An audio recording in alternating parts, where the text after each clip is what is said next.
నీళ్లు లేకపోతే కరెంట్ లేకపోతే ఎంత ప్రమాదమో, ఈ చెత్త చెదారం డ్రైనేజీ కాలువలు బాగు చేయకపోతే కూడా ఇంత ప్రమాదం ఉంది. అందుకే మున్సిపాలిటీ పనంతా కూడా ఎమర్జెన్సీ అన్నారు.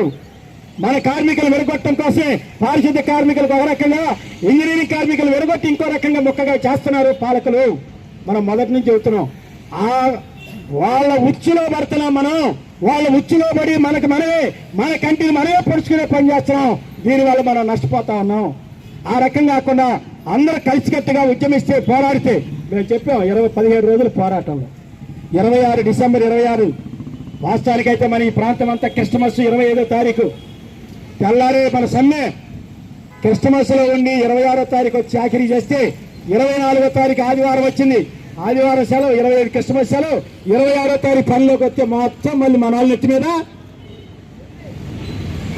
చాకరీ చేయాల్సి వచ్చింది. అందుకే 26వ తారీఖు సమ్మె చేశాం. అంటే వాస్తవానికి 19 రోజుల సమ్మె. అది అధికారపూర్వకంగా 17 రోజులే. 24 పని లేదు, 25 పని లేదు. ఆగిపోయిన చెత్త అంతా 26 తీయాలి, 26 తీల. మరి ఎన్ని రోజుల సమ్మె?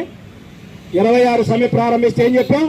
ఇంజనీరింగ్ కార్మికులారా, మీరు 29వ తారీఖు 26 నుంచి మీరందరూ కూడా లైట్ వేసేవాళ్ళు, లేకపోతే నీళ్ళు ఇచ్చేవాళ్ళు తప్ప, స్విచ్ ఆపేవాళ్ళు తప్ప మిగతా వాళ్ళంతా సమ్మెలో ఉన్నామన్నాం. నేను మిమ్మల్ని పాపం చాలా తిట్టాను ఇక్కడ ఇంజనీరింగ్ కార్మికులు. నీళ్ళు ఆగట్లేదు, కరెంట్ ఆగట్లేదు, ప్రతిరోజు అక్కడ టెంట్ దగ్గర మాట్లాడారు. చాలామంది నొచ్చుకున్నారు నా మీద, చాలామంది తిట్టుకున్నారు. మీరు తిట్టుకున్నా పర్వాలేదని చెప్పి మాట్లాడాను. నేను ఎందుకు మాట్లాడాను? పారిశుద్ధ్య